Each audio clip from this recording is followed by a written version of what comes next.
hari ini Sleman. kelompok Oke, 1, lanjut kelompok Bu 2 dulu. Kafa. Kemudian nanti Baik Pak, 14.30 kelompok perkenalkan 3, nama kelompok saya 4 Kava nih. Besok Hidayati. kita bertukar jam pertama kelompok 3, kelompok 4 Di lebih tugas dahulu. MTS Kemudian 4 Boyolali. untuk jam kedua kelompok 1, kelompok 2.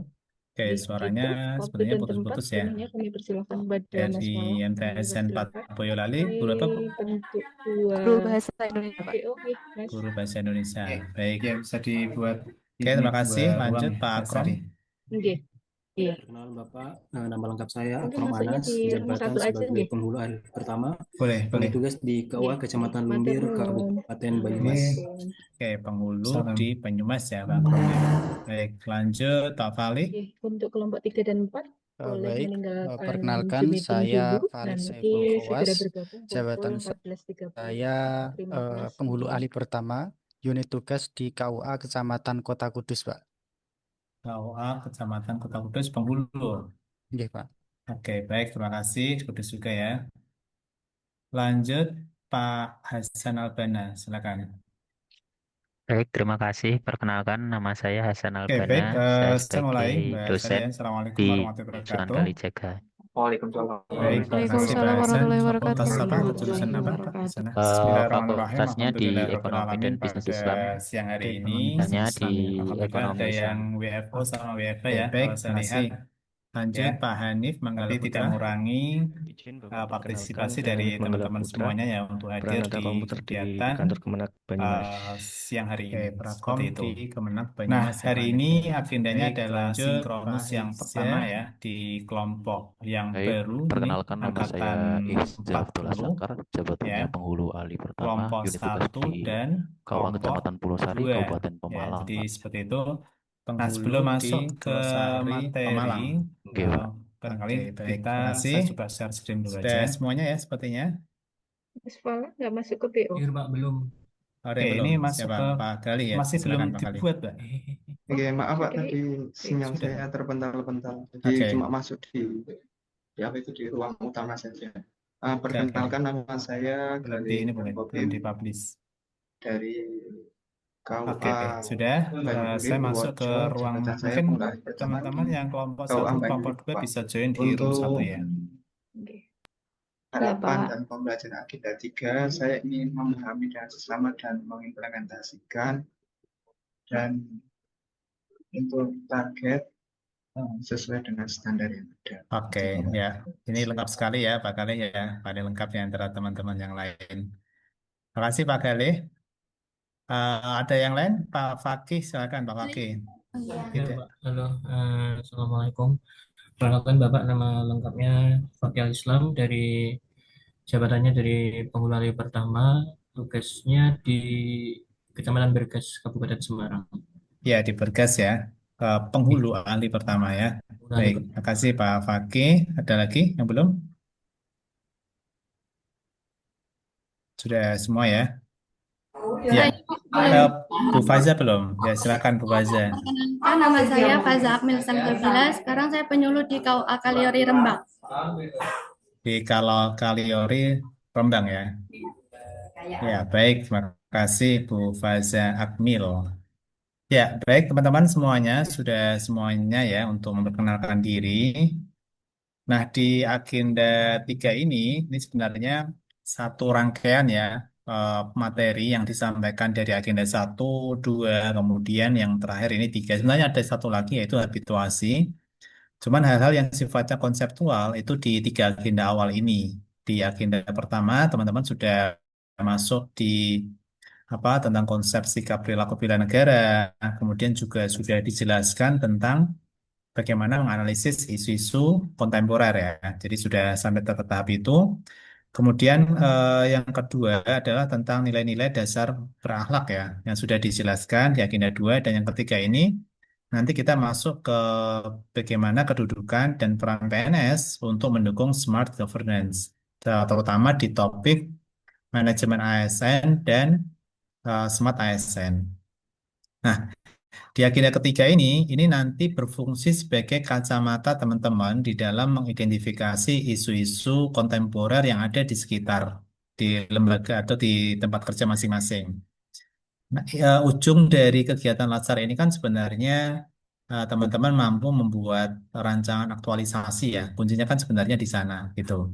Nah, untuk merancang aktualisasi itu biasanya dimulai dengan mengidentifikasi isu-isu aktual, kemudian kontemporer yang ada di tempat kerja masing-masing. Nah, fungsi dari agenda 3 yang pertama tadi untuk mengidentifikasi isu, baik dengan kacamata manajemen ASN ataupun kacamata smart ASN. Itu yang pertama fungsinya ya, mengidentifikasi isu.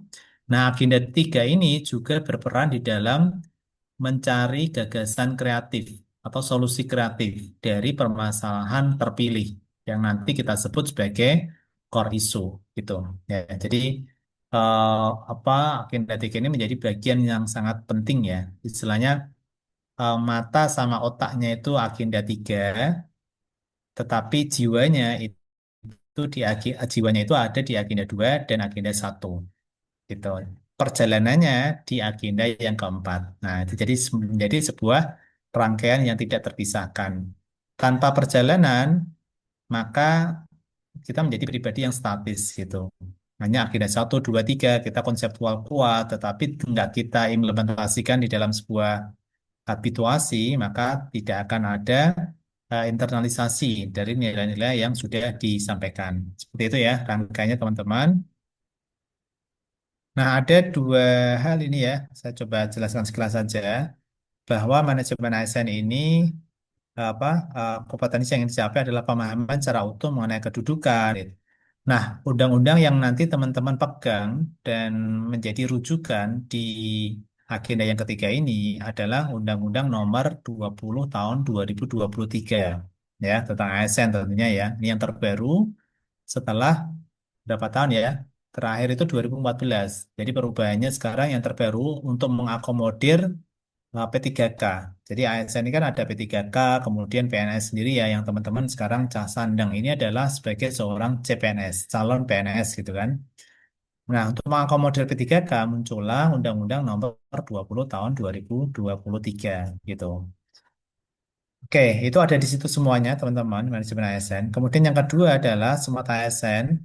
Pada bagian smart ASN, ini lebih menekankan bagaimana eh, kinerja atau apa namanya ya kinerja yang dilakukan oleh seorang ASN ini dekat atau mengedepankan efisiensi kemudian efektivitas dengan menggunakan teknologi ya yang eh, kita gunakan sebagai akselerator kemudian apa namanya mempercepat kerja dan secara kolaboratif juga mudah kita lakukan dan seterusnya. Jadi Smart ASN ini sederhananya adalah bagaimana kinerja dari seorang ASN diintegrasikan dengan pemanfaatan teknologi.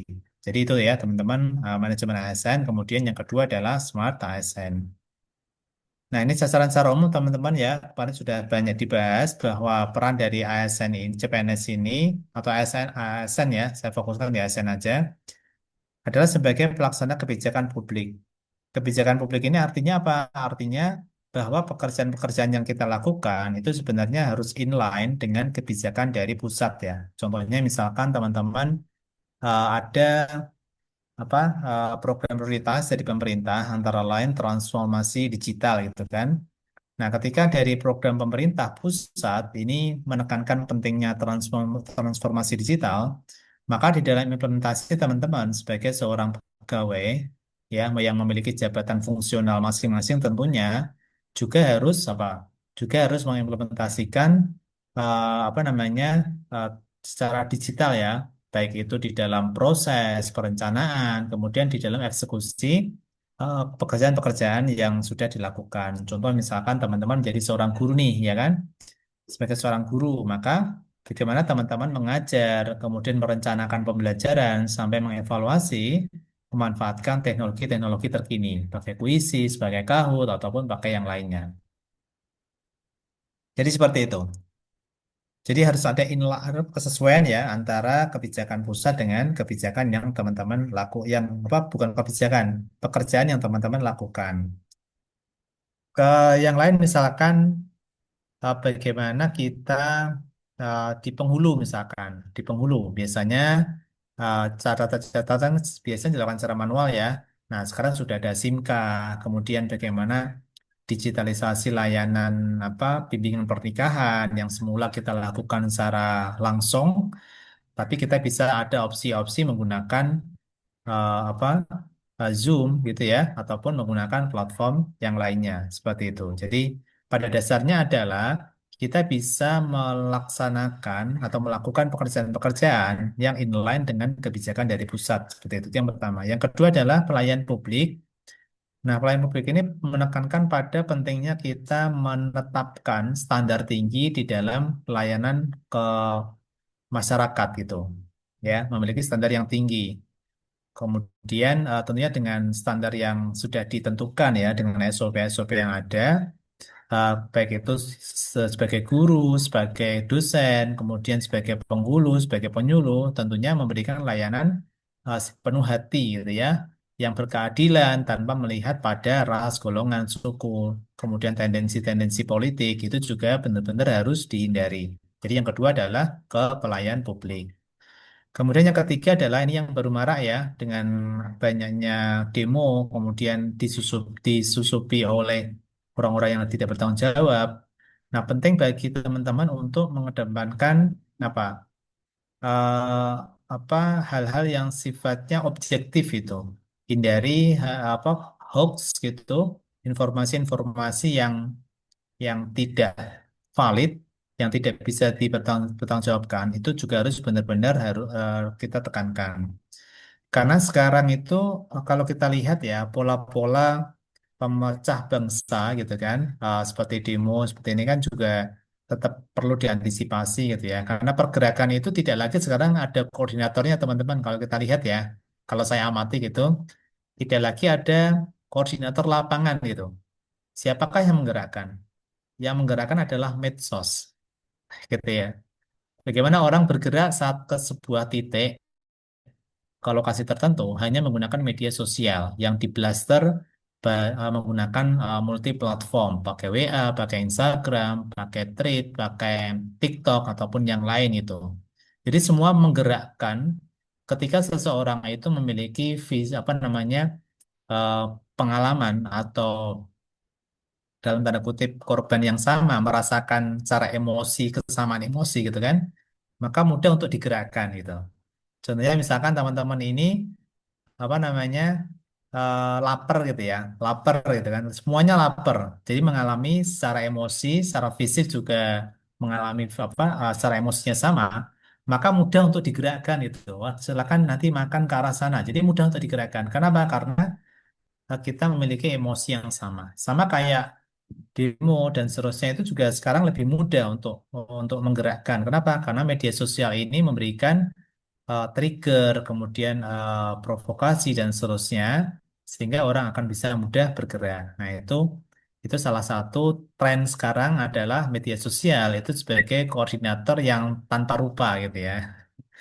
Terlepas dari konten demonya ya, terlepas dari konten demonya, karena demo itu juga dijamin dalam dijamin oleh undang-undang juga ya, untuk menyampaikan aspirasi gitu. Tapi saya melihatnya pada sisi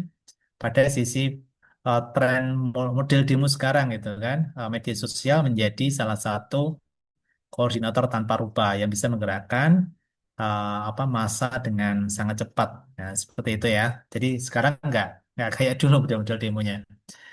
Baik, itu menjadi kajian yang menarik juga ya, teman-teman. Kemudian perekat dan pemersatu bangsa. Nah, itu juga penting untuk menekankan netralitas dari seorang PNS juga gitu. Baik, nah tentunya teman-teman sudah banyak membaca ya. Ada dua modul yang digunakan di agenda 3 ini, yaitu modul Smart ASN, kemudian yang kedua modul manajemen ASN. Apakah teman-teman sudah sempat membaca ini? Mungkin saya tanya pada Pak Fakih. Coba, Pak Fakih bisa menyampaikan apa sempat membaca modul yang tersedia nggak dari emosi yang tentang manajemen ASN kemudian Smart ASN. Halo Pak Fakih. Tidak usah menjelaskan kontennya nggak apa-apa. Maksudnya sudah pernah melihat atau membaca sekilas gitu, atau belum? Kaki yang mana ini, Pak? Pak Fakih Al-Islam. Oh, Ya, banyak Fakih ya di sini ya. ada dua, Pak. Oke, Pak Fakih Al-Islam dulu. Oke. Gimana Pak Fakih? Yang tentang apa? Modul. Nggih, pripun, Pak? Maaf, soalnya jaringannya di sini ngelek-ngelek, Pak. Oke, jadi Jadi saya tentunya teman-teman sudah mendapatkan modul ya di MOC, modul manajemen ASN, kemudian Smart ASN. Apakah sudah sempat dibuka gitu? eh, saya belum, Pak. Belum. Belum ya. Baik, yang lain sudah pernah sempat melihat atau membuka yang menjadi acuan di kegiatan hari ini? Sudah, Pak. Sudah Sekilas. sekilas ya. Bu Sudah, Pak. Budi RC juga sudah sekilas. Nah, jadi di dalam pelatihan di Latsar itu memang menggunakan pola yang namanya flip training gitu. Flip training itu dari peserta di kelas seperti ini nggak lagi menjelaskan hal-hal yang sifatnya konseptual, ya, konseptual, pengertian-pengertian itu tidak lagi, tetapi peserta lebih banyak membaca dulu ya modul-modul atau bahan-bahan yang disediakan dari MOC ya, dari MOC itu juga sudah ada. Nah, silakan itu dieksplor saja sebelum alat sarkan tentunya melewati fase itu. Nah, dari sana teman-teman ada dua modul yang digunakan sebagai dasar di Agenda 3 ini, yaitu modul manajemen ASN, kemudian Smart ASN. Saya akan coba perlihatkan modulnya dulu, biar bagi yang belum sempat membaca, bisa dibaca gitu. Nah, sebentar, saya coba tunjukkan. Ini ya, ini yang manajemen ASN, tentunya sudah sempat dibaca. Silakan itu dipahami. Kemudian yang kedua adalah modul Smart ASN, seperti itu. Ya, sudah semuanya ya, sudah pernah lihat. Nanti dipelajari kembali. Bentar, saya coba buka lagi. Nah, kita akan coba cek pemahaman dari teman-teman semuanya ya, walaupun sudah baru membaca sekilas tentang modul tersebut.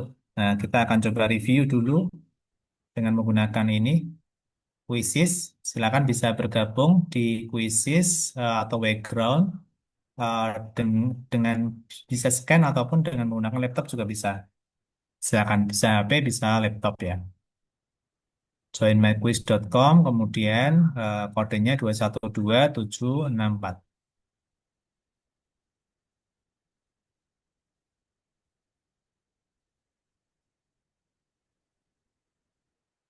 Oke, silakan.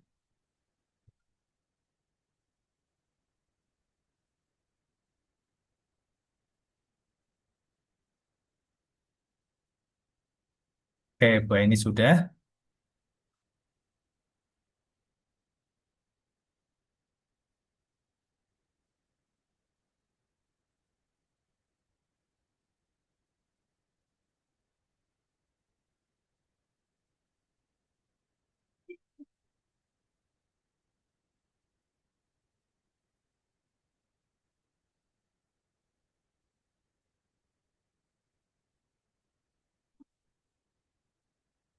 Oke, masih 5 ya.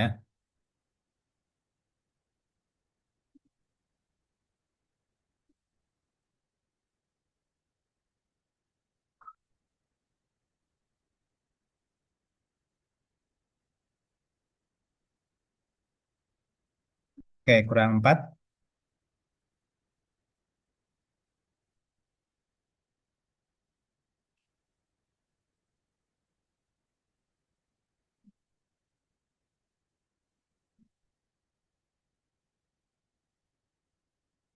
Oke, baik. Saya mulai ya.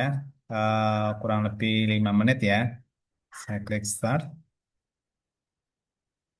Yang belum join bisa menyesuaikan ya. Untuk join myquiz.com kodenya 212764.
Oke, 1 menit lagi.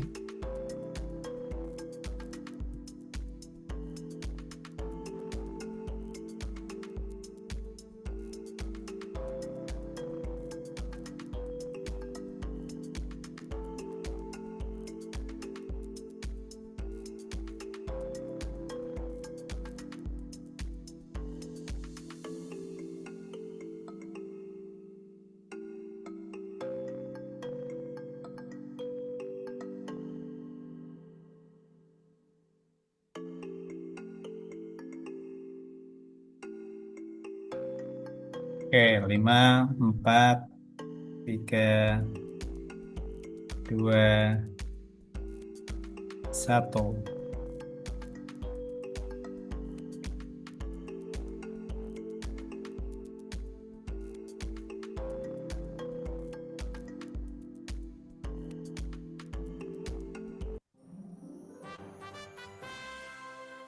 Oke, baik. Yang peringkat pertamanya Pak Akrom ya, luar biasa. Kemudian yang kedua Pak Ditya, ketiga Pak Fakih ya, Pak Fakih. Baik, ya. Kalau yang Bu Kafa, ya bisa join atau seperti apa? Bu Kafa. Ini sudah join Pak, tapi di saya masih menunggu guru memulai itu ininya notifnya. Oh gitu, oke oke Ya, ya udah, nggak apa. mohon maaf. Baik, kita akan coba review bareng-bareng ya. Yang pertama adalah pemahaman tentang literasi digital. Jadi literasi digital ini menjadi bagian utama Smart ASN, pilar-pilarnya terutama ya.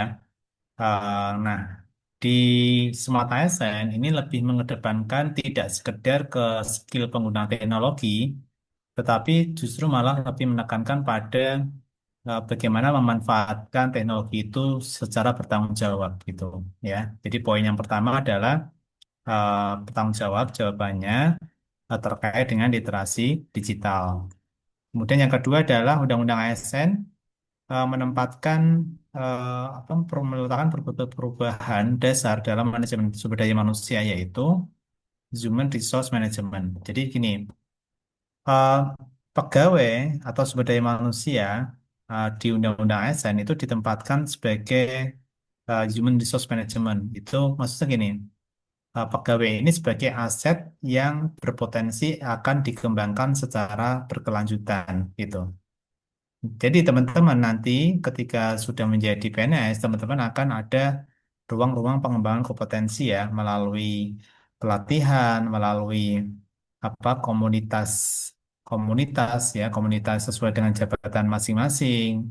Selanjutnya adalah ya banyak peningkatan ya banyak ruang-ruang tersebut yang nanti teman-teman ini dianggap sebagai sebuah aset yang bisa berkembang secara berkelanjutan gitu ya. Jadi itu poin pentingnya.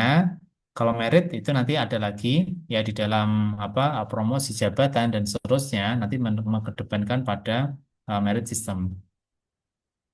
Kemudian yang selanjutnya adalah dalam perubahan pendekatan di mana senioritas dan kepangkatan bukan lagi menjadi acuan, maka ini kita sebut sebagai open career system ya. Seperti itu, sudah banyak yang menjawab sama 13 players. Kemudian literasi digital dibagi menjadi 4 kecuali ya digital etnik. Jadi pilar-pilar literasi digital ini ada 4 ya. Ada 4. Yang pertama adalah digital safety, culture, skill. Satunya adalah digital etik, bukan etnik ya. Jadi ini kecuali ya salah gitu. Jadi ada 4 pilar tadi, safety, culture, etik, sama skill. Oke, kemudian kesadaran kebajikan integritas. Nah, ini adalah kemampuan yang dimiliki dalam etika bermedia digital atau digital etik. Oke, sudah banyak yang benar. Kemudian eh, pegawai dengan jangka waktu tertentu dan dalam rangka melaksanakan tugas pemerintah. Oke, benar ya, P3K. Ini perjanjian kerja. Sudah banyak yang benar. Kemudian terkait dengan merit system dalam aparatur sipil negara yang mengamatkan bahwasanya manajemen ASN harus berdasarkan kepada ya kualifikasi, kemudian kompetensi dan kinerja. Oke, sudah banyak yang benar. Selanjutnya adalah kemampuan individu dalam mengetahui, memahami, menggunakan perangkat keras. Ya, ini kita sebut sebagai digital skill atau cakap bermedia digital. Jadi dia terampil di dalam menggunakan software maupun hardware. Ya, ini cakap bermedia digital. Pengelolaan ASN secara komprehensif diatur dalam, nah sudah benar tadi sudah saya sebutkan berulang kali, menggunakan Undang-Undang Nomor 20 Tahun 2023, yang 2014 itu yang lama ya. Jadi kita menggunakan yang terbaru, Undang-Undang Nomor 20 Tahun 2023. Oke, selanjutnya adalah kemampuan mengakses, mengelola, memahami, mengintegrasi, mengkomunikasikan, itu kita sebut sebagai literasi digital. Ya, ini poin-poinnya. Kemudian kegagapan dalam mengoperasikan teknologi digital, salah satu ciri dari digital imigran. Nah, seperti apa teman-teman, ini kan rata-rata kan barangkali sejak lahir ya, kalau digital imigran ini sejak awal dia tidak akrab dengan teknologi itu. Ya, tidak akrab dengan teknologi. Mungkin kalau di pengetikan dia biasa menggunakan mesin ketik, tapi lama-lama bergerak ke arah sini, sudah ada komputer ataupun laptop ataupun menggunakan smartphone, tablet dan seterusnya yang sudah merubah pola kerja seseorang gitu. Jadi digital imigran ini adalah seorang yang dulu dia berada pada fase yang tidak akrab dengan teknologi, ya terutama digital ya, ke eh, apa namanya era di mana teknologi itu sudah menjadi eh, apa ya, sudah menjadi budaya dalam pekerjaan sehari-hari gitu. Itu namanya digital digital imigran. Nah, biasanya banyak nih pegawai-pegawai yang ada di tempat kerja teman-teman yang dia gaptek gitu ya, gagap teknologi gitu. Dia nggak biasa menggunakan teknologi ya, karena memang dia berada pada apa ini digital imigran gitu. Memang belum terbiasa. Seperti orang-orang dulu memang kalau sekarang mereka menggunakan smartphone atau apapun kadang bingung gitu kan. Ya, karena memang mereka dulu awal-awal tidak terbiasa dengan penggunaan teknologi tersebut. Nah, sebaliknya, jika seseorang sejak lahir saja gitu ya, sudah akrab dengan teknologi dan kita nggak perlu memberikan instruksi, melatih yang bersangkutan, dia secara insting gitu ya, menggunakan beberapa tools teknologi dengan sangat mudah gitu. Ini kita sebut sebagai digital native, sudah akrab dengan teknologi sejak dia kecil gitu ya. Itu kita sebut sebagai digital native. Nah, teman-teman, kalau rata teman-teman kan ini ya pada Gen Z ya, ada yang Gen Z gitu kan, ada juga Gen Alpha barangkali gitu kan. Nah, ini rata-rata masuk pada digital native, sehingga biasanya tidak terlalu banyak kendala ya di dalam memanfaatkan perangkat-perangkat digital gitu. Oke, kemudian aktivitas pembagian data personal kita sebut sebagai doxing ya. Ini data personal di media bisa juga di media sosial kalau dunia maya dalam bentuk konten negatif. Nah, ini kita sebut sebagai doxing.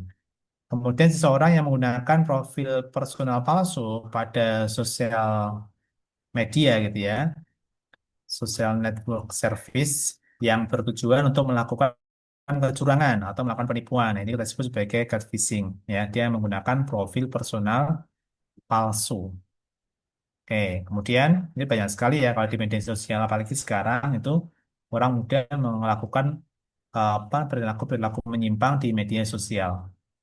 Kemudian sebuah perangkat lunak yang dirancang untuk mengontrol perangkat secara diam-diam. Nah, bisa mencuri data pribadi milik kita atau uang dari pemilik perangkat. Nah, dia sebagai exe ya, biasanya dia mengeksekusi masuk ke dalam sistem kita dan dia akan berperan sebagai controller gitu. Nah, ini kita sebut sebagai malware. Biasanya sih dia akan masuk ke bagian-bagian yang kita lemah gitu ya, dan kita mudah untuk mengeksekusi sebuah file.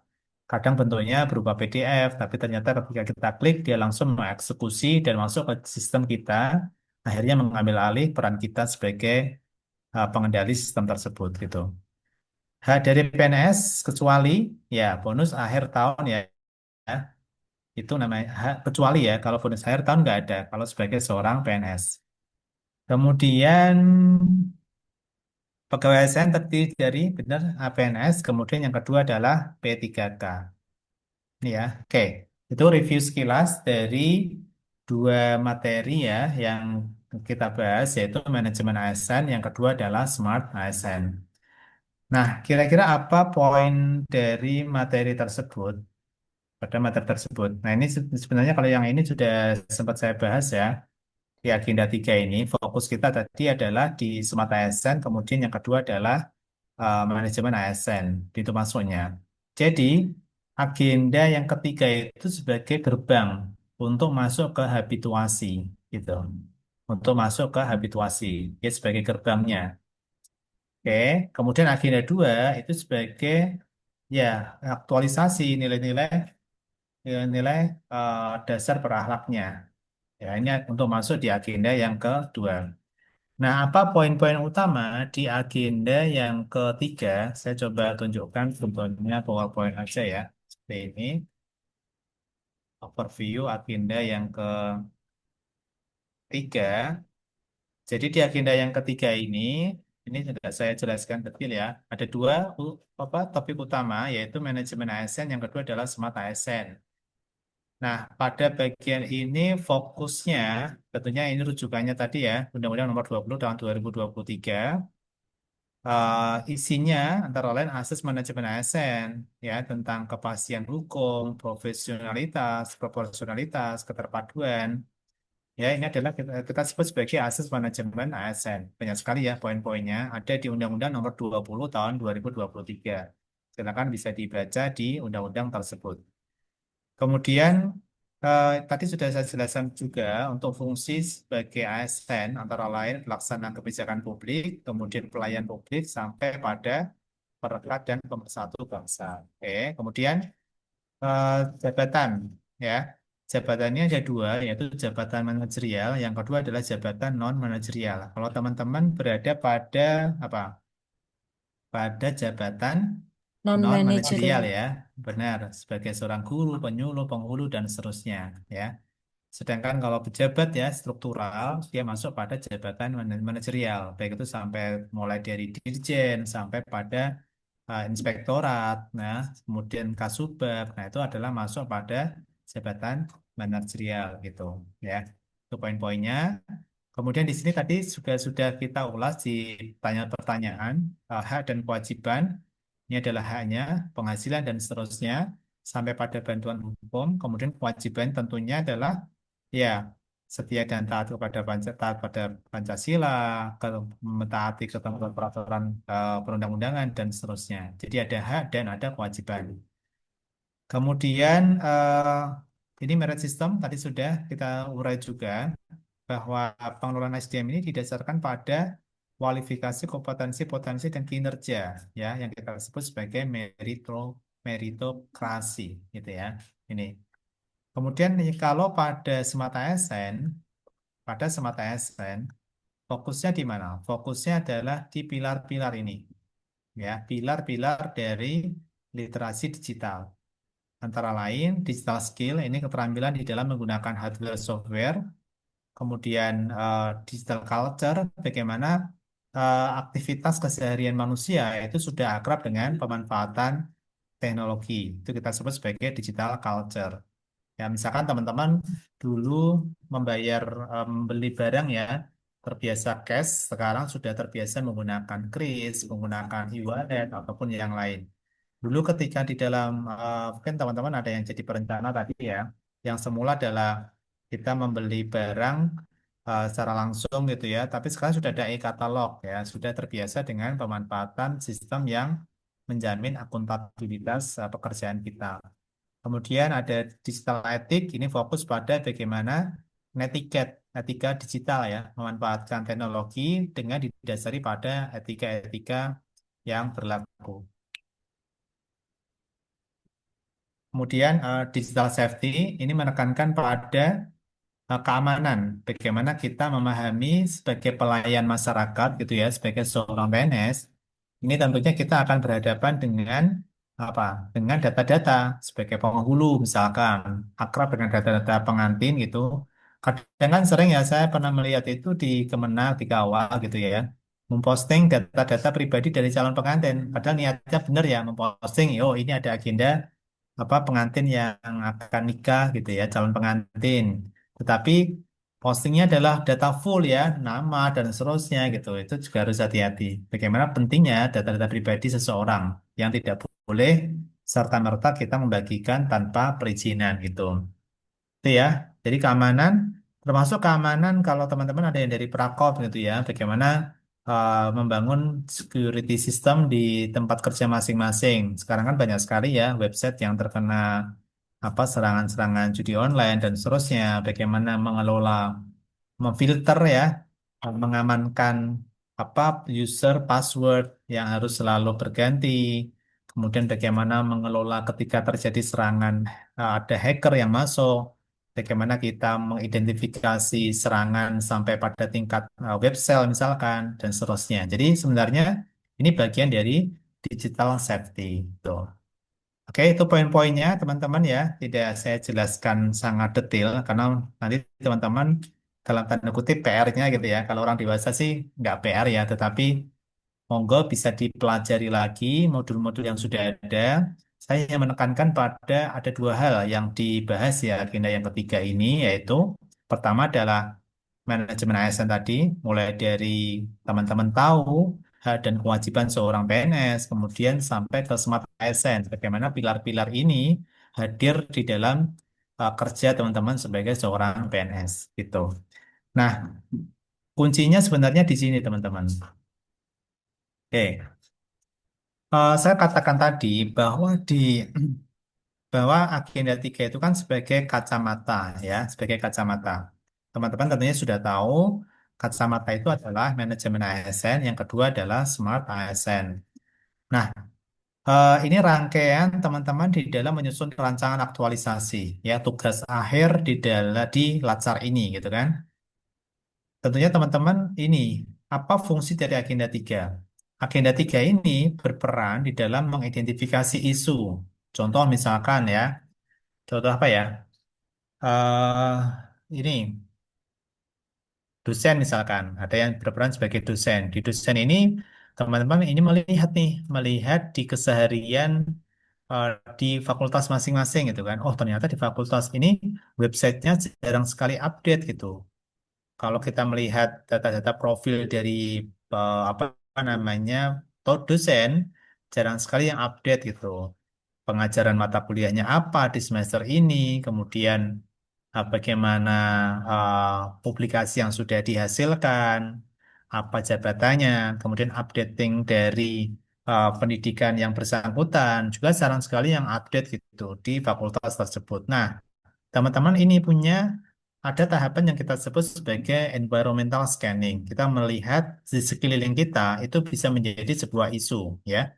Oh, ini isunya adalah belum update-nya website dari fakultas. Maka ini kita lihat sebagai apa? Ini adalah isu-isu tentang smart ASN. Bagaimana teknologi atau informasi itu belum dimaksimalkan di dalam pemanfaatan apa namanya eh, keterbukaan informasi publik gitu. Jadi kacamata ini adalah kacamata smart ASN. Itu contohnya teman-teman ya. Contoh lagi misalkan yang manajemen ASN gitu. Misalkan teman-teman jadi menjadi seorang guru misalkan. Nah, kita sadari di kantor banyak sekali yang titip absen gitu ya, apalagi menggunakan pusaka, ya, kemudian datang tidak tepat waktu, dan problem-problem lain yang terkait dengan kedisiplinan yang bersangkutan gitu. Nah, ini kita lihat nih, kita coba apa environmental scanning. Oh, ini adalah problem. Problemnya masuk ke mana? Oh, ini problemnya masuk di manajemen ASN. Kenapa manajemen ASN pada bagian apa? Pada bagian kedisiplinan, kewajiban dari seorang PNS itu seperti apa. Jadi dia yang bersangkutan menyalahi kewajiban yang harusnya dia bekerja penuh kedisiplinan, tetapi di sini tidak terpenuhi. Jadi itu kacamata yang dibuat.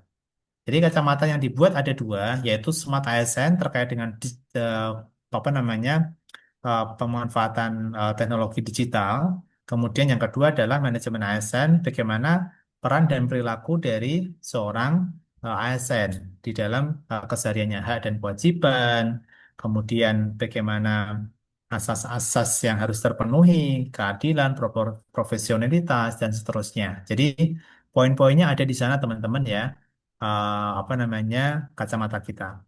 Nah, kemudian kita nggak sekedar hanya mengidentifikasi isu. Agenda 3 ini diharapkan bisa sampai ke fakta dan data. Ketika kita mengidentifikasi isu itu banyak pegawai yang titip absen dan seterusnya, maka harus ada bukti. Buktinya apa? Buktinya banyak sekali, misalkan ini ya apa namanya fake location, misalkan orang presensi dari rumah tetapi menggunakan fake location gitu kan, sehingga dia bisa presensi, tapi terdeteksinya dia berlokasi di kantor misalkan. Nah, ini adalah salah satu bagian ada bukti-bukti otentik yang ada di sana. Jadi, ketika kita menetapkan sebuah isu, harus ada evidence-nya, buktinya apa. Oke ya, yang kedua yang saya kotai ini gitu.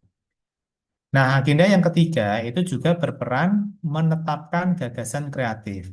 Tadi misalkan problemnya adalah tentang kedisiplinan, ya, presensi. Maka kita memiliki ide kreatif. Bagaimana?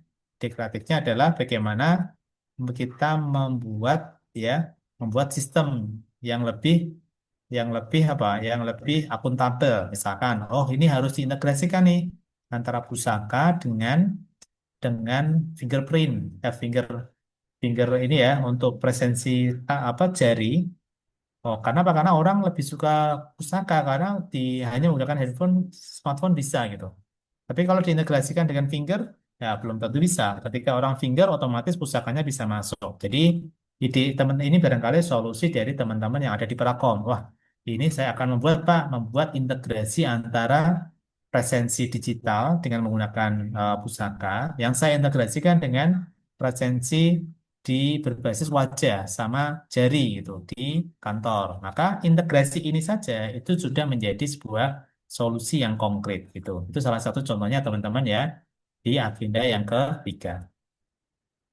Itu, nah sekarang kita akan coba dari kacamata tersebut ya, kita akan teman-teman bisa melihat ya, mengidentifikasi dari video yang saya akan tayangkan, kira-kira apa pendapat teman-teman terkait dengan situasi ini, kemudian apakah ini mencerminkan ASN yang profesional, kemudian apa kira-kira akar masalahnya.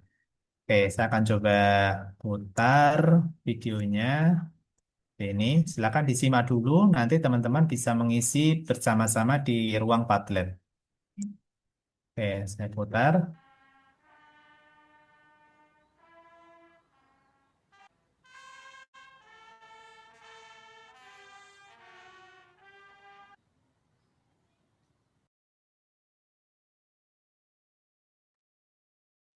Oke, suara udah masuk ya.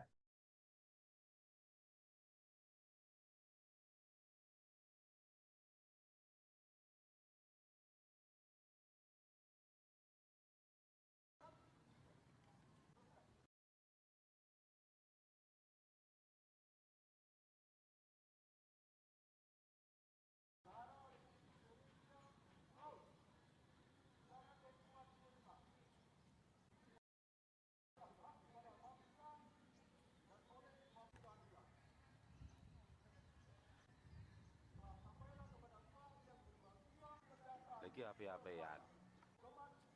Jadi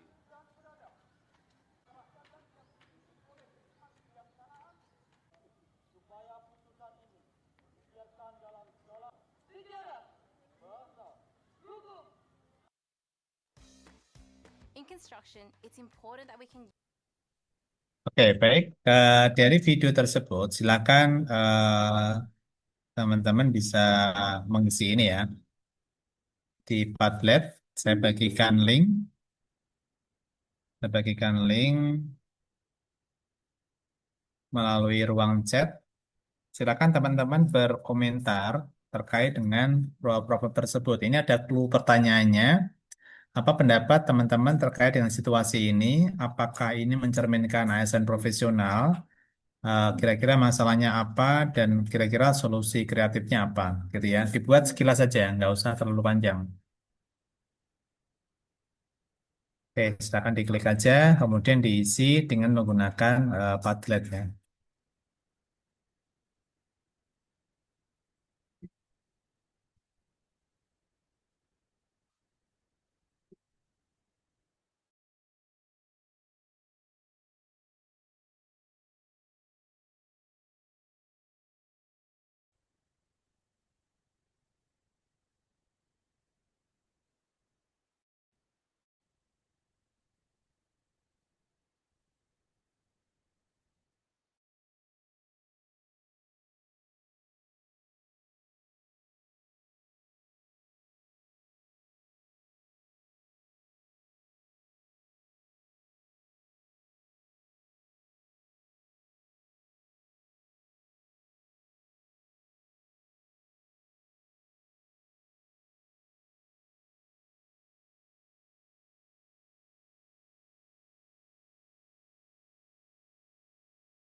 Oke, silakan.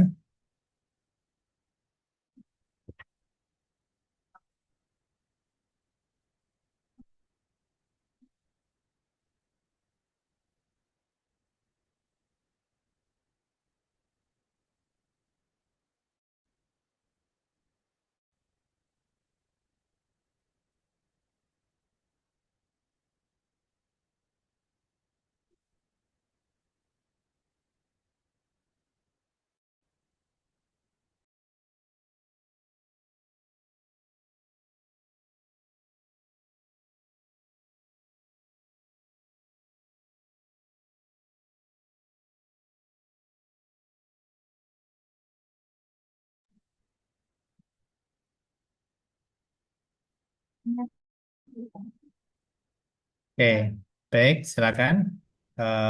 Singkat saja.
Oke, silakan. Dengan kata-kata sendiri nggak apa-apa.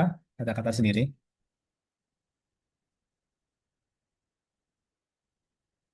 Baik, saya mulai dari Pak Helmi ya. Pak Helmi, monggo bisa coba open mic Pak Helmi, bisa memberikan perspektifnya. Izin gitu Pak. Suaranya, bentar, saya coba kencangkan. Apa sudah terdengar? Sudah Oke, terdengar? silakan. Aja. Sudah. Ya dalam menurut pandangan saya terkait dengan video yang tadi diputar, Hmm, tindakan sebenarnya tidak dibenarkan, Pak, karena mengurangi profesionalisme dan mengurangi integritas kita sebagai ASN. Karena upacara itu adalah momen penghormatan. Salah satu bentuk dari bela negara melalui penghormatan terhadap negara dan simbol kenegaraan. Nah, ini kalau sudah tidak serius dalam mengikuti upacara, itu untuk acara yang lain itu bagaimana? iya, oke. Ya, baik. Oke, Terima kasih Pak Helmi. Ini menarik ya, bahwa apa upacara ini kan sebenarnya oke, representasi dari kesakralan gitu ya, kalau saya melihatnya ya. Jadi kalau upacara saja yang sakral gitu ya, upacara ini apalagi tadi upacara di hadapan siswa-siswa gitu ya. oke. Itu aja tidak disiplin di dalam penggunaan alat komunikasi, apalagi nanti di apa event-event yang lain ya, tentunya seperti itu. Ini solusinya Pak Helmi melihat bahwa perlunya aturan pelarangan penggunaan HP ya, tidak hanya siswa tetapi guru juga penting. Nah, internal atau motivasi diri itu memang harus kadang dibentuk dari faktor-faktor eksternal dengan aturan yang pelarangan itu nah lama-lama akan menjadi apa motivasi-motivasi internal untuk tidak menggunakan HP secara sembarangan itu. Ini kadang kan munculnya retreat kan kayak gitu ya, retreat kayak di pejabat-pejabat itu karena memang pembentukan kedisiplinan itu bisa jadi butuh sesuatu yang pahit gitu kan. Oke, yang kedua mungkin Pak Aditya. Pak Aditya silakan. Aditya Purboyo bisa memberikan perspektifnya. Kalau dari saya melihatnya sih pas waktu upacara mereka tidak mengikutinya dengan khidmat. Ada yang lenggak-lenggo, ada yang hadap ke belakang, ada yang main HP. Mungkin akar masalahnya adalah tidak adanya sanksi untuk ASN tersebut. Tapi kan kalau tahu sendiri, Pak, kalau kita ASN kayak sanksi kayak gitu kan pasti juga pada kenyataannya emang kenyataannya kan sanksi itu jarang diberlakukan ketika upacara. Nah, mungkin solusinya itu biar nggak terlalu tegang atau biar cair nggak bisa ngikuti dengan hikmat itu bisa pakai pakaian tradisional Oke, daerah masing-masing. ya ini Gitu. melihatnya adalah sisi apa namanya solusi kreatifnya upacara menggunakan pakaian tradisional. Jadi tidak sesuatu yang menjemukan itu ya Pak, Ya. tapi aktivitas-aktivitas yang menyenangkan dari sesuatu yang kaku. Karena ketika eh, apa ya kita menjadi orang-orang yang lebih fleksibel gitu kan, dihadapkan pada upacara yang menjenuhkan itu kan. Kadang juga apa ada apa ini ya kegiatan-kegiatan yang tadi ya nonton-nonton Bosan. lihat HP, Ya. kemudian aktivitas-aktivitas yang tidak bisa dipertanggungjawabkan. Tetapi ini Pak Aditya menyarankan upacara ya dengan pakaian tradisional, walaupun sebenarnya tidak belum tentu bisa menjamin ya, Oke. karena memang sanksi harus ada konsensus atau aturan yang memang dari pimpinan dan disepakati oleh seluruh pegawai yang ada di sana. Seperti itu. Oke, terima kasih Pak Ditya. Pendapatnya bagus. Lanjut yang ibu-ibu ya, Bu Asih Trisnawati. Silakan. Satu lagi. Baik, Pak. Ya, Silakan. menurut saya dari video yang saya lihat tadi itu tidak mencerminkan ASN yang profesional. Akar permasalahannya yaitu karena kurangnya kedisiplinan dan juga kesadaran. Mungkin karena menganggap upacara itu hanya sebuah rutinitas atau formalitas saja, tidak ada esensi yang berarti di dalamnya. Nah, kemudian solusi kreatifnya yaitu mungkin tadi sudah disampaikan ketika upacara tidak boleh membawa HP sama sekali mungkin dikumpulkan atau bagaimana. Kemudian mungkin di upacara itu sendiri bisa dimasuki refleksi atau renungan agar tidak hanya menjadi sebuah Oke, rutinitas baik. gitu, Pak. Benar ya. Nah, di sini memang apa diberikan ruang refleksi. Ini kadang sedang dilakukan ya. Ap- Apa namanya? Apa sih yang sudah dilakukan dari upacara tadi? Apa poin-poin pentingnya? Apa yang perlu dikembangkan di masa mendatang? Nah, itu perlunya ruang-ruang refleksi itu. Tidak harus di saat upacara ya, bisa juga di saat pasca upacara, di rapat ruang guru misalkan, ataupun ruang meeting pegawai, kalau itu di kantor ya. Kalau di madrasah bisa juga di ruang guru pada saat meeting di internal eh, para guru gitu misalkan. Ataupun dengan siswa juga sama gitu. Jadi fungsi-fungsi refleksi bisa dilakukan. Oke, baik mungkin itu ya untuk yang insight beberapa teman. Saya coba lihat yang lain. Seperti Pak Fakih ini melihat pada solusi menjadi bahan evaluasi dari atasan untuk menegur oknum-oknum tersebut. Wah ini kayaknya tegas banget ini ya Pak.